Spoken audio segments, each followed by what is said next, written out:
Subscribe करिए हमारे channel target UP TET CTET को और बेल आइकन को दबाइए। हेलो फ्रेंड्स, मैं रेनू स्वागत करती हूँ आप सभी भावी अध्यापक एवं अध्यापिकाओं का आपके अपने channel target UP TET CTET में। दोस्तों, आज की इस वीडियो में हम पढ़ने वाले हैं बुद्धि के सिद्धांत। दोस्तों, बुद्धि किसे कहते हैं, बुद्धि की परिभाषा, बुद्धि के प्रकार और बुद्धि की विशेषताएं मैंने आप लोगों को पिछली वीडियो में पढ़ा दी थी। इस वीडियो में आप देखोगे बुद्धि के सिद्धांत। दोस्तों, यहाँ पर देखिए बुद्धि के कई प्रकार के सिद्धांत है। एक कारक, द्विकारक या एक तत्व सिद्धांत, द्वितत्व सिद्धांत, इस तरीके से है। तो एक कारक, द्विकारक, त्रिकारक सिद्धांत, ये सभी के विषय में आप विस्तार से पढ़ोगे और ये सब आपके एग्जाम के लिए बहुत बहुत महत्वपूर्ण है। आप किसी भी ईयर का पेपर उठा के देखिए शिक्षक भर्ती के, आपको सभी में आपको क्वेश्चंस मिल जाएंगे इस चैप्टर के। तो बुद्धि चैप्टर बहुत बहुत इंपॉर्टेंट है आप लोगों के लिए। तो दोस्तों, अब यहाँ पर चलिए हम जल्दी जल्दी सारे के सारे सिद्धांतों को हम पढ़ेंगे, समझते हुए चलेंगे ताकि बिल्कुल हमें भूले ना। देखिए, थियरीज ऑफ इंटेलिजेंस में पहला है एक कारक सिद्धांत, वन फैक्टर थियरी। किसने दी थी?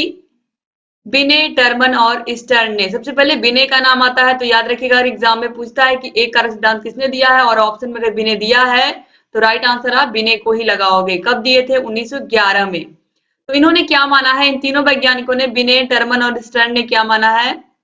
इन वैज्ञानिकों का मत है कि बुद्धि एक अविभाज्य इकाई है, यानी कि अविभाज्य इकाई हो, इसको हम खंडों में अलग अलग नहीं तोड़ सकते, इस तरीके से अलग अलग इसको नहीं कर सकते। जैसे कि हम क्या कहते हैं, एक तत्व में एक तत्व होता है, जैसे कि चांदी है, यह जो तत्व है इसमें यह अपने परमाणुओं से मिलकर के बना है, लेकिन जो परमाणु होता है, परमाणु को हम अलग नहीं कर सकते हैं। तो इस तरीके से यहाँ पर परमाणु से आप रिलेट करके याद रख सकते हो कि परमाणु को जिस प्रकार से हम विभाजित नहीं कर सकते हैं टुकड़े में, उसी प्रकार से जो एक कारक सिद्धांत है इसको भी हम टुकड़े में विभाजित नहीं कर सकते हैं।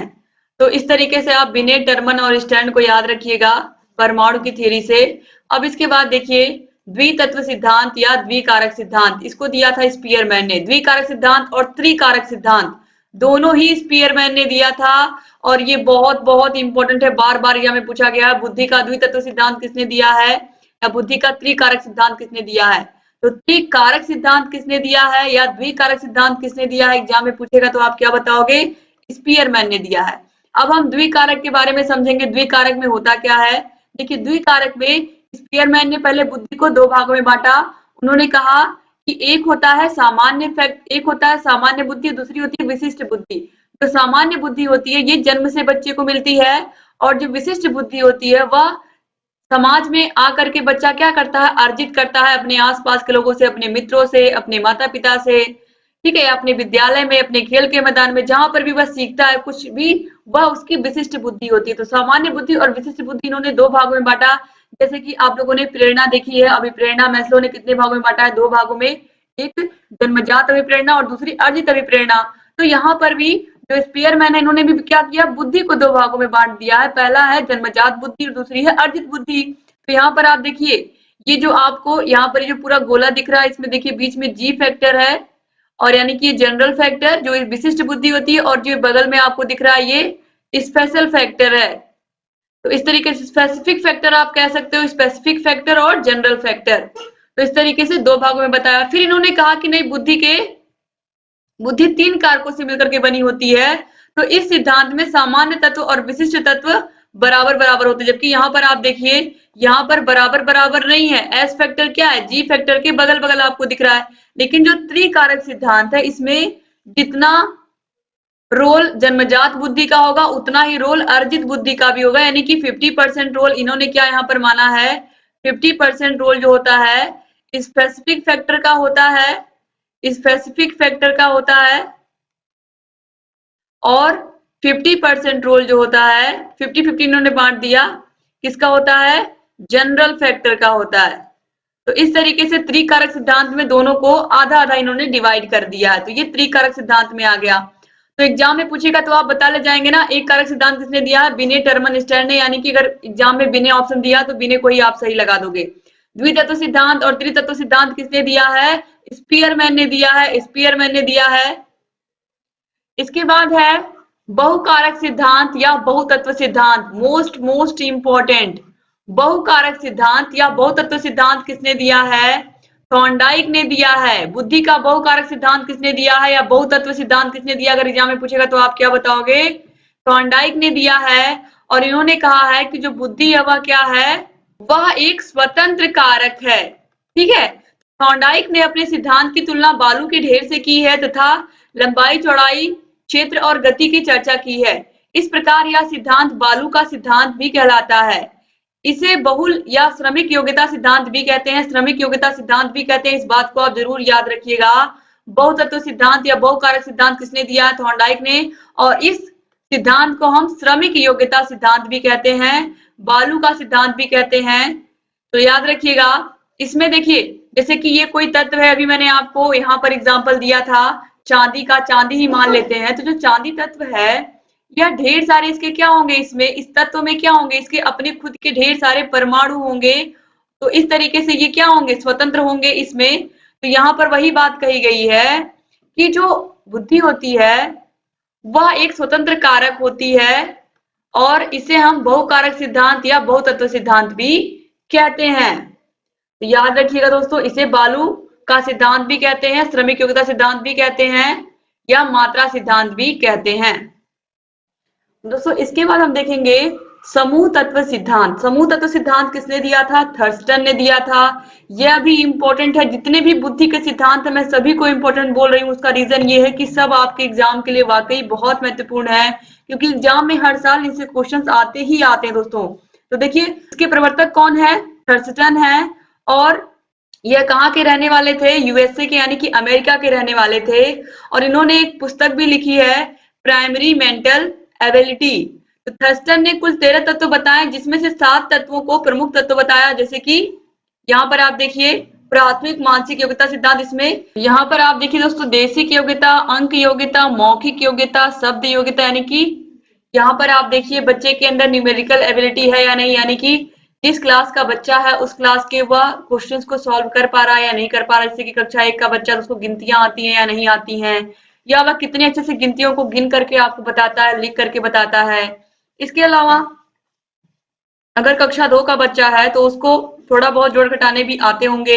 फिर 3-4 का बच्चा है तो उसको गुणा भी आता होगा और थोड़े बहुत भाग के सवाल भी कर लेता होगा। तो इस तरीके से बच्चे की आंकिक योग्यता हम चेक करते हैं, उसकी बुद्धि कितनी विकसित हुई है। मौखिक योग्यता यानी कि उसके सोचने समझने की, बोलने की, किसी भी सिचुएशन में वो किस तरीके से रिएक्ट करता है। फिर उसकी शाब्दिक योग्यता यानी कि शब्द योग्यता कितनी है, शब्द भंडार कितना है, या फिर ये कह सकते हैं कि वह अक्षरों को जोड़ करके शब्द बना पाता है या नहीं बना पाता है। स्मरण शक्ति यानी कि कोई चीज आपने बच्चों को बताई है या कोई लेसन आपने उन्हें याद करने को कहा था, फिर कुछ दिन के बाद अगर आप पूछ रहे हो तो क्या वह लेसन उनको वापस याद है या नहीं, कि भूल चुके हैं। तो ये सब चीजें हैं। मेमोरी एबिलिटी बच्चों की चेक कर लेते हैं। Word fluency, verbal ability, numerical ability, ये सारी चीजें। फिर है तार्किक योग्यता, तर्क करने की क्षमता है कि नहीं, यानी कि रीजनिंग एबिलिटी है कि नहीं बच्चों के अंदर। फिर है प्रत्यक्ष योग्यता यानी कि परसेप्चुअल एबिलिटी। तो इस तरीके से इन सबको मिला करके यहाँ पर इंटेलिजेंस बनता है। तो यह एग्जाम में यही पूछेगा कि समूह तत्व सिद्धांत किसने दिया था, तो आपको क्या बताना है? थर्स्टन बताना है, याद रखिएगा।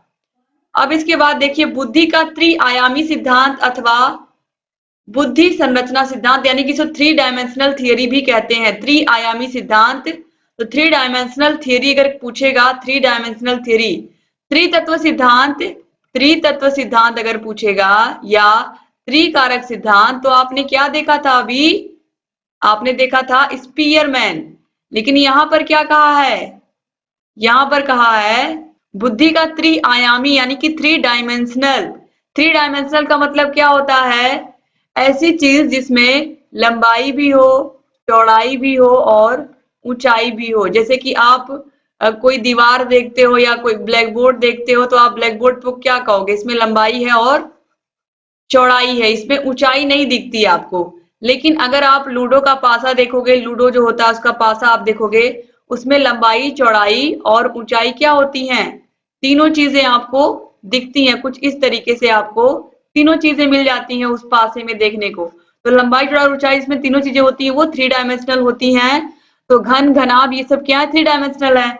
तो त्रिआयामी सिद्धांत या बुद्धि संरचना सिद्धांत या 3 डायमेंशनल थियरी किसने दी है, तो आप क्या बताओगे? गिलफोर्ड बताओगे या गिलफर्ड भी कहीं कहीं लिखा मिलता है। किसने दिया है? गिलफोर्ड ने दिया है या गिलफर्ड ने दिया है? बहुत ही इंपॉर्टेंट है दोस्तों। मैं बार बार कह रही हूँ कि जो चैप्टर है ये बहुत इंपॉर्टेंट है। बुद्धि चैप्टर ही पूरा बहुत इंपॉर्टेंट है, क्योंकि इससे क्वेश्चन एग्जाम में आते ही आते हैं। तो बुद्धि का त्रिआयामी सिद्धांत, थ्री डायमेंशनल थ्योरी या फिर बुद्धि संरचना सिद्धांत किसने दिया है?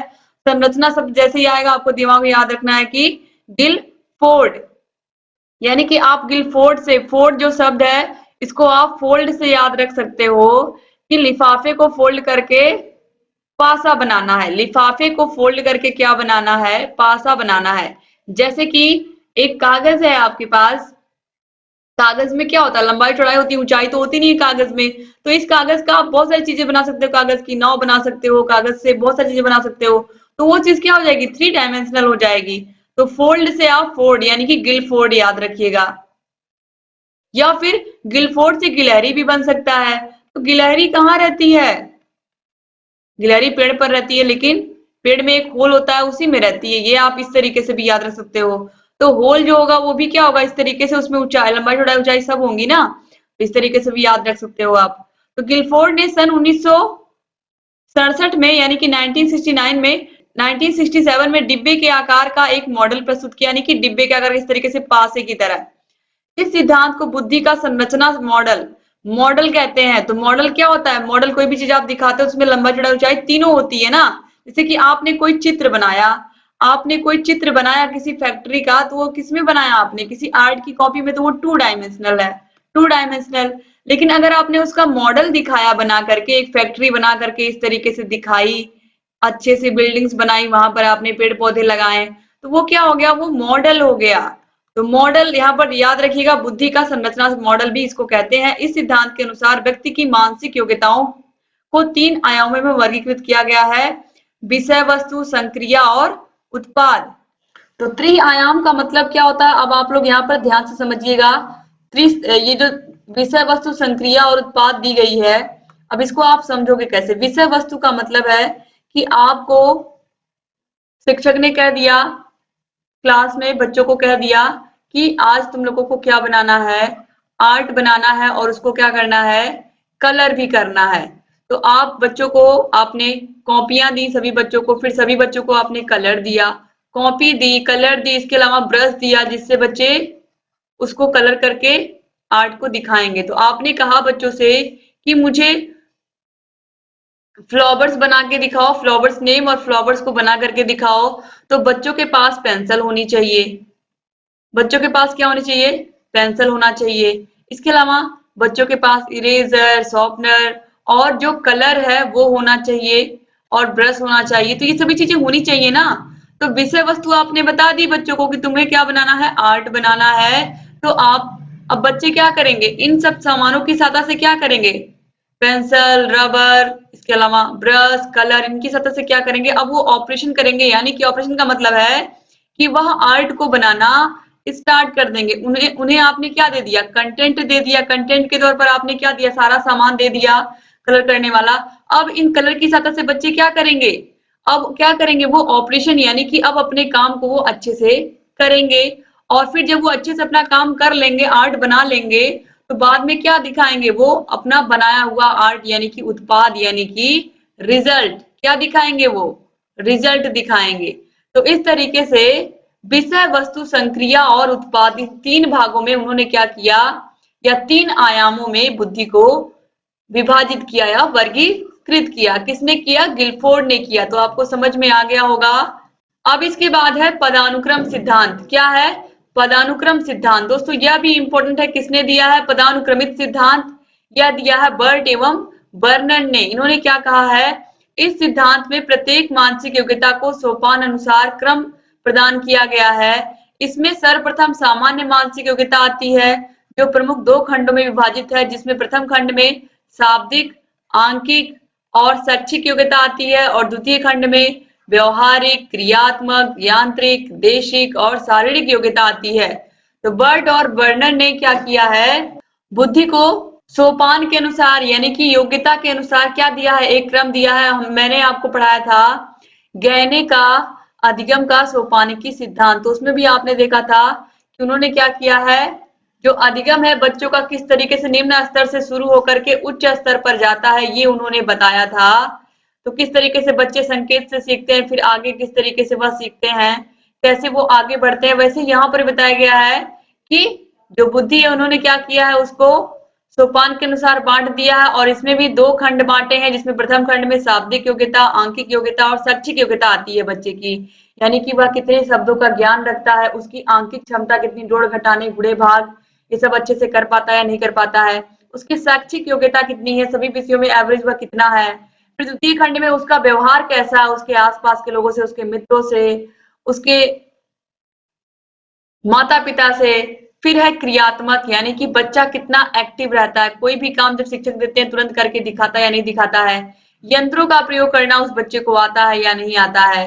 शारीरिक योग्यता है या नहीं है। शारीरिक योग्यता का मतलब कि बच्चा अगर इस तरीके का कोई काम कराया जाए, खेल कूद कराया जाए, तो उसमें पार्टिसिपेट करता है या नहीं करता है, ये सब बातें भी आती हैं। तो इस तरीके से पदानुक्रमित सिद्धांत या पदानुक्रम सिद्धांत किसने दिया है बुद्धि का, तो बर्ट एवं वर्णन ने दिया है। अब देखिए इसके बाद कुछ और सिद्धांत भी हैं जो कि इंपॉर्टेंट हैं, जिनको आपको याद रखना बहुत बहुत जरूरी है। इनको आप याद कैसे रखोगे मैं ये भी आपको बता दूंगी। देखिए तरल ठोस बुद्धि का सिद्धांत कैटल ने दिया है। कैटल वही होती है जिसमें चाय रखी होती है, या फिर ये कहें जिसमें चाय रहती है गरम गरम। तो कैटल आप सभी ने देखा, तो कैटल में चाय होती है, और चाय क्या है, एक तरल पदार्थ है। क्या है, तरल पदार्थ का मतलब होता है द्रव है। क्या है ये, द्रव। तो तरल पदार्थ, तरल ठोस बुद्धि का सिद्धांत किसने दिया है, तरल ठोस बुद्धि का सिद्धांत किसने दिया है, कैटल ने दिया है। क्योंकि कैटल में क्या है, चाय, और चाय क्या है, एक तरल पदार्थ है। तो इस तरीके से तरल ठोस बुद्धि का सिद्धांत कैटल ने दिया था, ये आप याद रखिएगा। फिर देखिए बुद्धि का क व ख सिद्धांत किसने दिया था, तो क और ख सिद्धांत हैब ने दिया है। और हैब में आप देखिए दो ही अक्षर आ रहे हैं और ब, और यहाँ पर भी का और खा, तो का खा हा ब, इस तरीके से आप दिमाग में रखिएगा कि दो ही अक्षर हैं। ये बहुत इंपॉर्टेंट है। बुद्धि का देखिए सात बुद्धि सिद्धांत, बहुआयामी सिद्धांत या बहुबुद्धि सिद्धांत किसने दिया है, हार्वर्ड गार्डनर ने दिया है। बहुबुद्धि सिद्धांत, सात बुद्धि सिद्धांत, बहुआयामी सिद्धांत, त्रिआयामी किसने दिया है, त्रिआयामी यानी कि थ्री डायमेंशनल थियरी किसने दी है, आपने देखा अभी गिलफोर्ड ने दी है। लेकिन बहुआयामी अगर एग्जाम में पूछेगा या बहुबुद्धि या सात बुद्धि, तो आप क्या बताओगे, हार्वर्ड गार्डनर बताओगे। फिर है लेवल 1 तथा लेवल 2 सिद्धांत किसने दिया है, जॉनसन, जॉनसन। तो याद रखिएगा, इस तरीके से भी आप याद रख सकते हो कि जॉनसन बेबी साबुन आता है। तो जॉनसन बेबी साबुन ही नहीं आता, बल्कि तेल, शैम्पू, बहुत सारे प्रोडक्ट उनके आते हैं। तो जॉनसन बेबी पाउडर को लगा करके बच्चा 1 साल से 2 साल का हो गया, तो लेवल 1 से लेवल 2 पे पहुंच गया, क्या लगाकर, जॉनसन साबुन लगाकर। तो बस इस तरीके से याद रखना है कि जॉनसन लगाकर बच्चा लेवल 1 से लेवल 2 पर पहुंच गया, 1 साल से 2 साल का हो गया। बस ये आपको इस तरीके से याद रखना है। अब देखिए इसके बाद फिर है बुद्धि का पास मॉडल। पास मॉडल किसने दिया है, जेपी दास ने दिया है बुद्धि का पास मॉडल। फिर है प्रतिदर्श का सिद्धांत किसने दिया है, बुद्धि का प्रतिदर्श का सिद्धांत थॉमसन ने दिया है। किसने दिया है, थॉमसन। तो प्रतिदर्श, तो इस तरीके से आप प्रतिदर्श को प्रतिदर्श भी करके याद रख सकते हो। प्रति 10 साल पर क्या करना है, थम जाना है। क्या करना है, थाम को हम थम याद रख सकते हैं, प्रति 10 पर हमको थम जाना है, यानी कि थॉमसन। या इस तरीके से भी याद रख सकते हो, या आप ये कह सकते हो कि प्रति 10 वर्ष पे थम करके सन से मिलना है। प्रति 10 वर्ष पर थम करके सन से मिलना है, यानी कि रुक करके सन से मिलना है, बेटे से मिलना है। तो प्रतिदर्श का सिद्धांत किसने दिया है, थॉमसन ने दिया है। तो ये भी आप याद रख सकते हो। अब इसके बाद देखिए अगला है संज्ञानात्मक विकास का सिद्धांत। तो संज्ञानात्मक शब्द आगे आ गया, तो जैसे ये शब्द आएगा आपको जीन पियाजे तुरंत याद आने चाहिए। संज्ञानात्मक विकास का सिद्धांत बुद्धि का किसने दिया है, जीन पियाजे ने दिया है। इसके बाद देखिए त्रितंत्र सिद्धांत किसने दिया है, रॉबर्ट स्टैनबर्ग ने। त्रितंत्र सिद्धांत है, ये किसने दिया है, रॉबर्ट स्टैनबर्ग ने। तो इस तरीके से जितने भी बुद्धि के सिद्धांत थे मैंने सारे के सारे आपको बता दिए, और ये आपके एग्जाम के लिए बहुत बहुत इंपॉर्टेंट है। तो दोस्तों उम्मीद करती हूँ कि आज की वीडियो आपको समझ में आई होगी, और आप सभी लोगों ने इसको पूरा एंजॉय किया होगा, और अच्छे से आपने इसको पूरा समझा भी होगा। दोस्तों अगर वाकई में आपको मेरी मेहनत अच्छी लगी है तो प्लीज इस वीडियो को अपने कॉलेज के अपने प्रिय 5 मित्रों को तो आप जरूर इसको शेयर कर दीजिएगा। अगर आप वीडियो को शेयर कर रहे हैं तो प्लीज एक कमेंट जरूर छोड़ के जाइएगा, ताकि मुझे भी आपको धन्यवाद देने का मौका मिले अगर आपने वीडियो को शेयर किया है। तो प्लीज आप लोग कमेंट करके मुझे बताइएगा कि आपने वीडियो को शेयर किया या नहीं किया है। तो प्लीज कमेंट कर दीजिएगा ताकि मैं आपको थैंक यू बोल पाऊँ, क्योंकि ये मेरी मेहनत तभी सफल होगी जब आप लोग इन वीडियो को अधिक से अधिक शेयर करोगे अपने कॉलेज के मित्रों को, कॉलेज के व्हाट्सएप ग्रुप में, जहां पर भी आपको लगे इस वीडियो की जरूरत है। जिनका भी ये सब्जेक्ट कमजोर है आप प्लीज उनको वीडियो को जरूर शेयर कर दीजिएगा। वीडियो अच्छा लगा हो तो लाइक करके जाइएगा, अच्छे से प्यारे प्यारे कमेंट्स मुझे जरूर करिएगा और ऐसे चैनल से बने रहिएगा, सारे वीडियोस को देखते रहिएगा और जहां कहीं कोई भी समस्या आएगी हमसे बताते रहिएगा। डिस्क्रिप्शन बॉक्स, कमेंट बॉक्स में आपको सारे वीडियोस की लिंक मिल जाएगी हर एक विषय की। और अगर आपको फ्री पीडीएफ चाहिए तो फ्री पीडीएफ के लिए आप हमारे टेलीग्राम चैनल को ज्वाइन कर लीजिए। टेलीग्राम की link description box, comment box में मिल जाएगी। जहां कहीं कोई भी समस्या आ रही है हमसे बताते रहिए और सारे वीडियोस को ऐसे ही देखते रहिए। तो दोस्तों, अगर चैनल को अभी तक सब्सक्राइब नहीं किया है तो प्लीज सब्सक्राइब कर दीजिए और उम्मीद करती हूँ कि आपने सब्सक्राइब किया ही होगा। चैनल से बने रहिए, लगातार वीडियोस लेकर के आते रहेंगे और आपकी तैयारी को बेहतर बनाते रहेंगे। जय हिंद।